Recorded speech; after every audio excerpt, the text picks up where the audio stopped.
Assalamualaikum warahmatullahi wabarakatuh. Om Swastiastu, Namo Buddhaya, salam kebajikan. Salam sejahtera untuk kita semua. Saya ucapkan selamat untuk mahasiswa yang bergabung di Teknik Informatika. Ya, Anda telah memilih jalur yang tepat untuk bergabung di prodi ini. Mari kita akan mengawali hari ini untuk presentasi dengan melihat posisi Prodi S1 Teknik Informatika ya. Anda perhatikan di layar Anda supaya tidak salah ya. Ada banyak yang salah mahasiswa dari awal sampai mahasiswa semester akhir yang namanya jurusan dan program studi banyak yang salah. Ya, kita lihat dari yang paling atas adalah Fakultas Teknologi Informasi dan Komunikasi. Ya, kita berada di Fakultas Teknologi Informasi dan Komunikasi Universitas Semarang, sering disebut dengan FTIK USM. Nah, FTK ini memiliki dua jurusan, yaitu jurusan Teknologi Informasi dan jurusan Ilmu Komunikasi. Anda perhatikan yang jurusan Teknologi Informasi. Di bawahnya ada program studi S1 Sistem Informasi dan program studi S1 Teknik Informatika. Anda perhatikan program studi S1 Teknik Informatika. Disitulah Anda bergabung. Ini struktural dari program S1 Teknik Informatika ya. Anda perhatikan ada saya, April Firmandaru, sering dipanggil atau dikenal dengan Pak Firman ya. Pak Firman, ketua jurusan TI merangkap ketua program studi TI. Nah, kok TI-nya sama? Nah, bedanya gini, kalau jurusan TI itu adalah jurusan Teknologi Informasi. Kalau program studi TI itu adalah program studi Teknik Informatika. Sebelah saya adalah Pak Wisnu, beliau sekretaris program studi Teknik Informatika. Lalu di mana sekretaris jurusan Teknologi Informasinya? Sekretaris jurusan Teknologi Informasi adalah Bu Prin ya. Di sini tidak saya masukkan karena beliau adalah dosen di Sistem Informasi ya. Sekretaris jurusan TI merangkap Kaprodi Sistem Informasi. Nah, kita lihat ini dosen-dosen di Prodi Teknik Informatika, ini Pak Susanto. Kemudian saya, April Firmandaru MKOM ya, Pak Susanto ini mengajar banyakan jaringan, komputer animasi, sementara saya mengajar di web, ya, animasi, multimedia, juga mengajar di technopreneur, kewirausahaan, dan yang terbaru di machine learning. Next, ini adalah Pak Ferry Kristoko, beliau yang ngajar nanti di seputar web juga. Tapi web lanjut, kalau Anda ngerti tentang web service, beliau ini yang akan mengajarnya. Beliau ini adalah juga, selain dosen juga menjabat sebagai Ketua Pusat Sistem Informasi Terpadu USM atau PSIT. Sebelahnya adalah Pak Atmoko. Pak Atmoko ini mengajar di microcontroller ya. Kalau Anda belajar IoT nanti dengan Pak Atmoko. Ada juga di sini Pak Wisnu ya. Anda kalau belajar tentang jaringan, khususnya tentang Cisco ya, Anda tahu tentang Cisco yaitu dengan Pak Wisnu. Demikian juga dengan Bu Sri Handayani, ini juga ngajar tentang jaringan, arsitektur, dan organisasi komputer. Ini Pak Baswaro Adi ya, Pak Baswaro Adi ngajar Java, ngajar kalau Anda belajar tentang Unity, game 3 dimensi ini Pak Baswaro. Pak Febrian, beliau ini spesialis di bidang jaringan ya. Jaringan sampai tingkat lanjut ya, bahkan manajemen server, cloud server, semuanya nanti Pak Febrian. Nah, ini ada Bu Rastri Prativi dan Pak Arya Hendrawan. Bu Rastri, ya ini keduanya sama ini, tertariknya di bidang AI ya. Kalau di FTIK ini atau di Prodi TI, AI ya, Bu Vivi dan Pak Arya. Nah, ini Heti Catur ini Bu Catur, ini dosen bahasa Inggris ya. Jadi nanti Anda akan belajar bahasa Inggris khususnya untuk daily conversation. Yang penting Anda bisa ngomong lah, bisa komunikasi dengan bahasa Inggris, kuncinya cuma itu ya. Untuk lanjutnya nanti Anda bisa mendalami sendiri, misalnya bahasa Inggris akademik ya, bisa belajar. Selanjutnya ada Bu Siti Asmiatun ya. Bu Siti Asmiatun ini dosen, ya sama juga dia di pemrograman web, dia juga mengajar di Java, materi tentang pemrograman Java, juga materi-materi yang lainnya. Ini Bu Dewi dan Bu Astrid, beliau saat ini memang lagi cuti ya. Kalau Bu Astrid sedikit mengajar, Bu Dewi cuti karena melanjutkan studi lanjut S3 di ITS Surabaya. Nah, ini Pak Alauddin Maulana dan Pak Khairuddin ini dua-duanya alumni dari luar negeri. Yang Pak Alauddin ini lulusan dari Malaysia, Pak Khairuddin lulusan dari Cina. Kalau Pak Alauddin ini ngajar di mobile ya, sistemnya Java, Kotlin, ya itu Pak Alauddin ya. Pak Khairuddin ngajar di framework CodeIgniter, terus ngajar juga di web service ya, RESTful, rekayasa web. Next. Nah, ini pembagian mata kuliah, minimum SKS yang diambil itu 145 SKS ya. Ya, ada 2 jalur, yaitu jalur reguler dan jalur MBKM. Ya, MBKM ini jalur baru banget, jalur yang ditawarkan ke Anda. Ya, ini baru ini ya, MBKM semenjak menterinya dijabat oleh Mas Menteri Nadiem Makarim, ada yang namanya Merdeka Belajar Kampus Merdeka.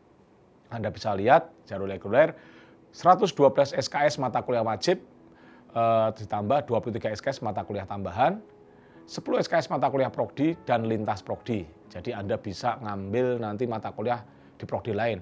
Saya mau belajar tentang marketing, boleh. Ya. Saya mau belajar tentang psikologi pemasaran, boleh. Itu di prodi psikologi, marketing di ekonomi ya. Itu boleh. Nanti akan ada banyak tawaran ya. Saya ingin belajar tentang hukum, boleh. Ada juga hukum ya, supaya tidak terjerat hukum. Kalau bisnis bahaya Pak kalau nggak ngerti hukum. Terus ada jalur MBKM ini 112 SKS mata kuliah wajib, 2 SKS mata kuliah prasyarat untuk jalur MBKM, 12 SKS mata kuliah lintas prodi sama dengan tadi, dan 20 SKS kegiatan MBKM.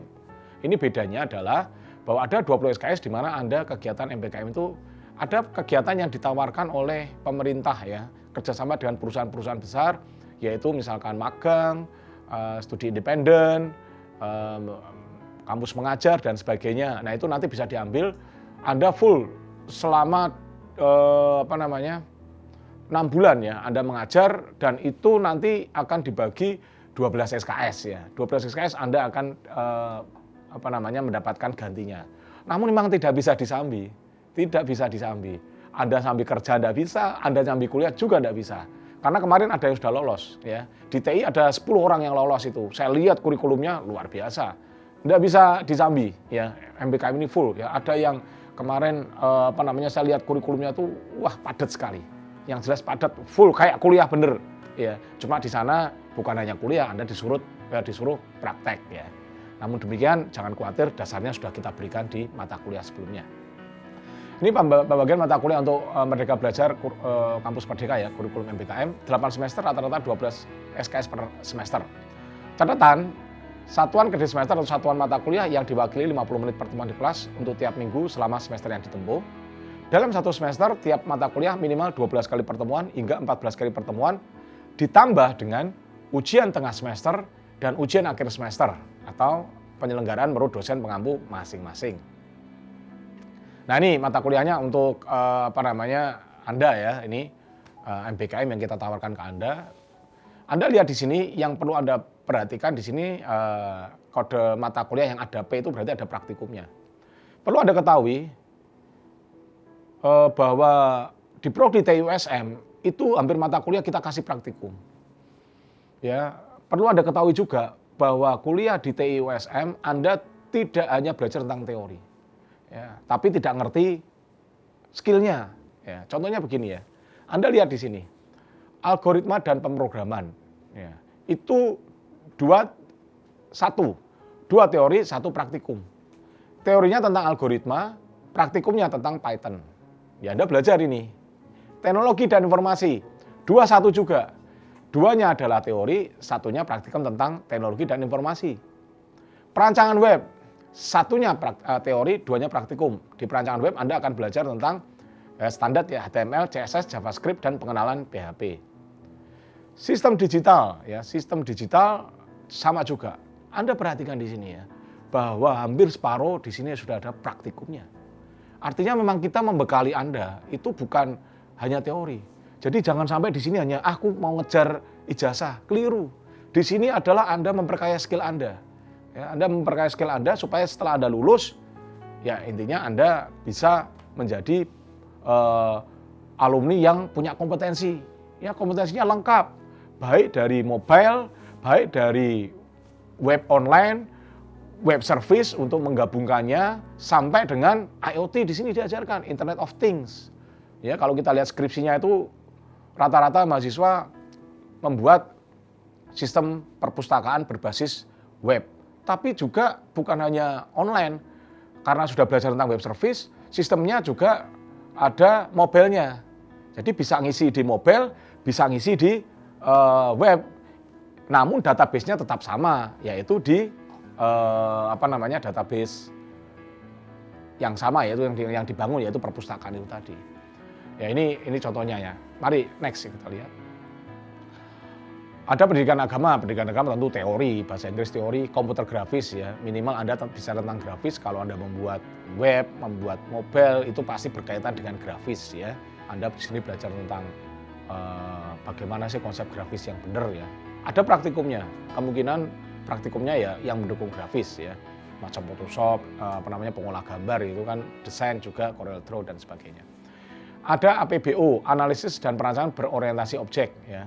Supaya Anda bisa belajar tentang perancangan yang benar. Buat web itu tidak hanya langsung buat coding, jadi tidak bisa. Jadi Anda harus buat perancangannya. Kayak buat rumah itu harus ada rancangnya dulu ya. Tidak langsung ya sudah langsung buat pondasi, langsung pasang bata. Nanti malah tidak ada jendela dan pintunya. Ya, ini ada praktikum juga. Pemrograman web ada. Ini pemrograman web ya, perhatikan ini. Ada syaratnya. Anda tidak bisa mengambil pemrograman web kalau belum lulus perancangan web. Tadi perancangan web belajar tentang apa? HTML, CSS, JavaScript, HTML5, dan PHP, pengantar PHP. Kalau pemrograman web kita belajar tentang PHP, PHP OOP, dan dasar-dasar framework. Ya, itu di di pemrograman web. Ada jaringan komputer, ada sistem operasi dan statistika probabilitas ya. Ini tidak ada praktikumnya untuk sistem operasi, statistika, dan probabilitas. Ya, selanjutnya ini untuk kurikulum semester 3 Bahasa Indonesia, dan Anda bisa baca di sini juga hampir sama semuanya. Anda mulai mengenal yang namanya PBO, ya, pemrograman berorientasi objek. Ini ada praktikumnya Java, terus ada pemrograman framework, ada praktikumnya yaitu CI, manajemen jaringan, ada praktikumnya. Terus ada juga organisasi dan arsitektur komputer, kecerdasan buatan, dan yang terakhir adalah komputer animasi. Ya. Selanjutnya semester 4 ini Anda ada beberapa macam mata kuliah. Saya lihat di sini ada mulai ya mobile programming, jaringan terapan, mikroprosesor dan antarmuka ya. Jadi beberapa praktikum masih ada selain teori ya, pendidikan kewarganegaraan, teknologi informasi dan etika, yaitu tidak ada teorinya. Namun ada juga yang teori kayak data mining, data science fundamental, multimedia, data science fundamental tidak ada praktikumnya, multimedia dan interaksi manusia dan komputer ada praktikumnya. Next. Semester 5 sama ini mobile application, ada RPL ini juga praktikumnya ada. Mobile application lanjutannya dari mobile programming. Rekayasa web lanjutan dari program framework. Ini rekayasa web, Anda belajar tentang web service, setahu saya RESTful ya, supaya Anda bisa membuat API sehingga ketika sistem itu dibuat secara online juga bisa dikembangkan secara mobile, bahkan secara online biasa pun juga bisa melibatkan banyak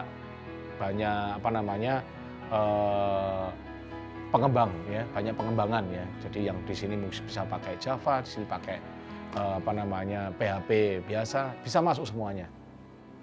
Ada IoT ya, di sini ada cloud computing, ada machine learning fundamentals, metodologi penelitian, computer gaming ada di sini. Ini Unity kalau tidak salah, Pak Baswaro yang ngajar, software quality assurance dan testing ada juga.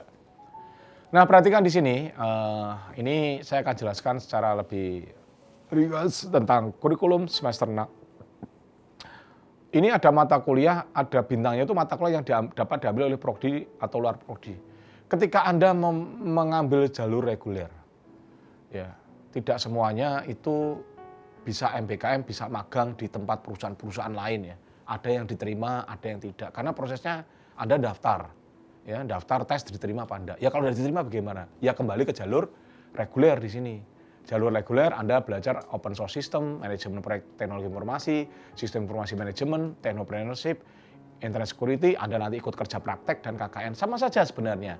Sebenarnya memang ini di jalur reguler ini kalau mahasiswa tidak ingin kemana-mana, tidak ngambil di prodi lain, tidak mau MBKM lah. Saya pengen yang lempeng-lempeng saja lah, yang istilahnya ya jalurnya seperti ini, ya ambil ini gitu. Bisa ambil ini. Mata kuliah ini juga bisa diambil oleh prodi yang di luar juga. Jadi nanti Anda bisa bergabung juga dengan prodi yang mengambil mata kuliah ini. Selanjutnya kurikulum semester 7 ya. Ini bagi yang reguler dulu ya. Ada microcontroller, Fasilogik, sistem pendukung keputusan, pengolahan citra, kerja praktek dan KKN. Mohon maaf, sebelumnya. Ya, kita lihat sebelumnya dulu. Ini ada sedikit ya KKN di sini sebenarnya tidak masuk ya. KKN di sini tidak masuk, ini hilang ya. Mohon maaf ya, ini KKN-nya adalah di semester 7 nanti. Ya ini jalurnya adalah jalur reguler ya, jalur yang Anda, ya sudahlah saya enggak usah ke kanan ke kiri, jalur lempeng saja, langsung jalur lempeng terus wisuda TA lulus ya. Nah sekarang kita lihat selanjutnya. Ini ada semester 8 yaitu tugas akhir ya. Tugas akhir ya seperti biasalah Anda buat hasil Anda, tugas akhir Anda untuk syarat lulus. Nah ini jalur belajar kamus merdeka. Semester 6 itu Anda bisa ambil mata kuliah prodi lain. Ya. Jadi bisa 12 SKS, Anda bisa mengambil mata kuliah prodi tempat lain. Tadi di hukum, di ekonomi, di psikologi, teknik semuanya bisa Anda ambil. Ini kalau jalur MBKM. Ya tadi sudah saya tawarkan jalur lempeng. Anda harus mantap-mantap di TI aja lah, ya sudah. Tapi kalau ada yang saya pengen pengalaman di luar Pak, ya silahkan ambil di sini. Ada yang bilang eman-eman Pak, mendingan saya dalemi TI aja. Ya saya pengen jadi praktisi IT. Tapi ada yang bilang saya juga belajar Pak sisi-sisi yang lain Pak, supaya wawasan saya tambah luas, ilmu saya tidak hanya terkungkung di TI saja. Ya silahkan. Ini ada dua macam ya di sini. Ada mata kuliah Anda full prodi lain, ada yang ambil mata kuliah prodi lain, mata kuliah prodi sendiri. Terus ada mata kuliah tambahnya yaitu tentang technical writing. Ya. Kenapa belajar technical writing? Supaya ketika Anda masuk ke semester 7 ini, kan disuruh membuat laporan. Dan laporannya itu memakai namanya technical writing. Ini ada jalur riset atau proyek independen. Ini MBKM jalur riset. Ya, jalurnya macam-macam ya, jalur riset. Ya. Jalur magang, ya asisten mengajar. Nanti ada macam-macam lah jalurnya. Ini ada jalur kewirausahaan, jalur KKN. Ya, kita kembali lagi, ya ini terakhir jalur kegiatan kemanusiaan. Kita kembali ke jalur riset tadi ya. Kita lihat di sini untuk jalur riset, ya ini ada komunikasi personal, pemahaman roadmap riset, desain riset, implementasi riset, evaluasi riset. Ini nanti yang akan diekivalensi atau dikonversikan. Ya, jadi Anda nanti tidak kuliah, Anda melakukan riset, misalkan riset, wah saya mau membuat proyek independen Pak. Membuat apa? Saya membuat sistem cerdas untuk pengairan perkebunan atau sawah Pak. Jadi sawah itu nanti pengairannya tidak ada air yang terbuang percuma. Semuanya diatur supaya pas. Ya silakan 6 bulan riset. Nanti Anda sudah belajar technical writing kan? Nanti Anda bisa hasilnya bisa didokumentasikan. Itu ada pembimbingnya juga. Ya, setelah diuji lulus Anda bisa ikut ini. Ya, Anda bisa nilainya bisa masuk ke sini. Ini kalau jalur proyek independen. Asisten mengajar juga sama ya.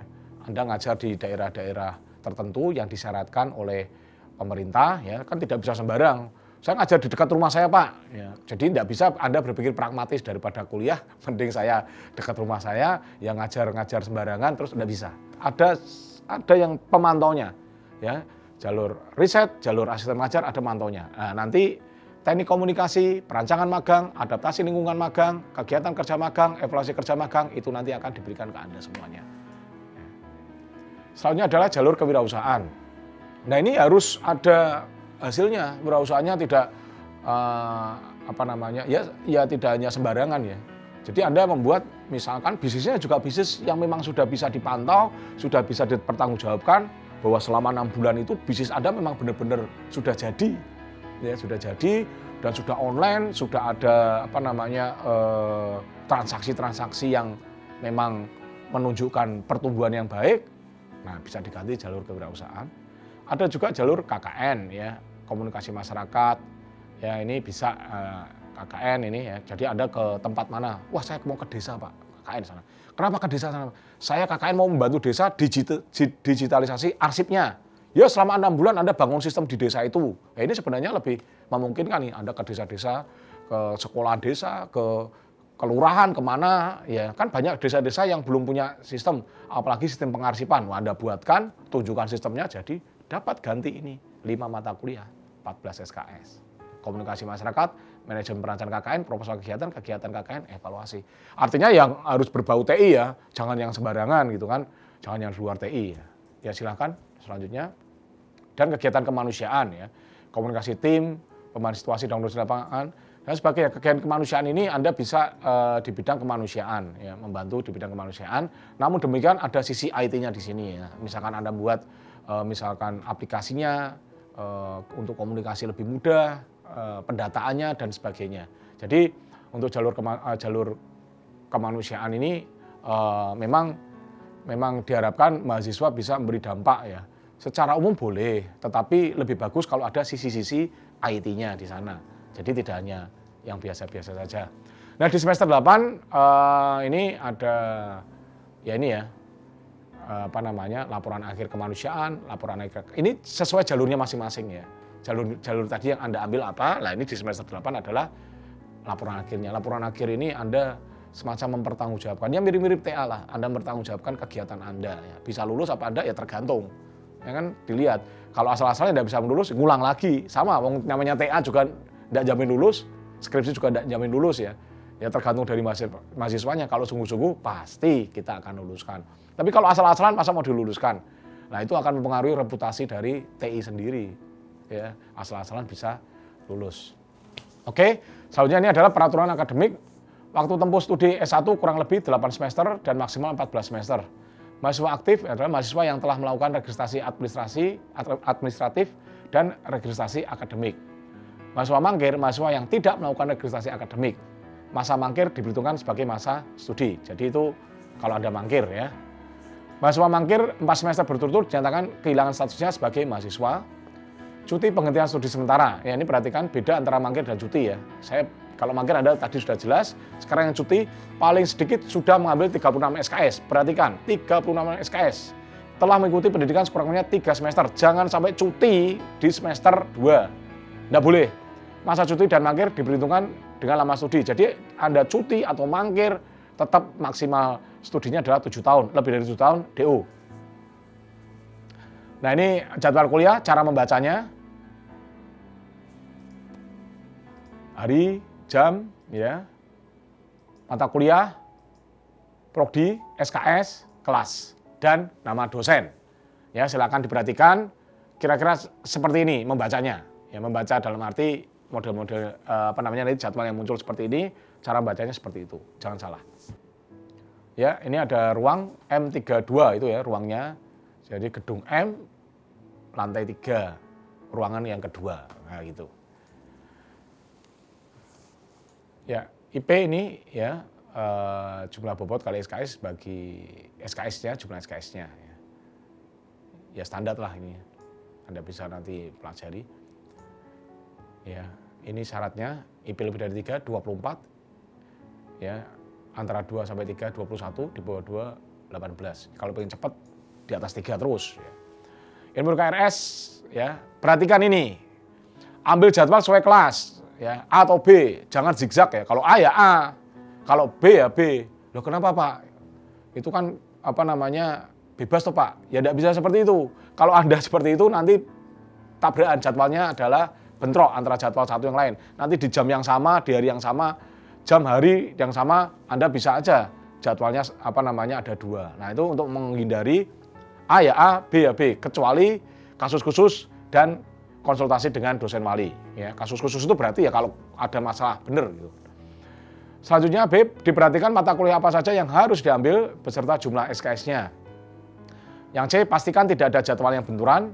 Yang D, cek ulang sebelum konfirmasi penyimpanan KRS. Nah ini kartu hasil studi setelah Anda ngisi KRS ya.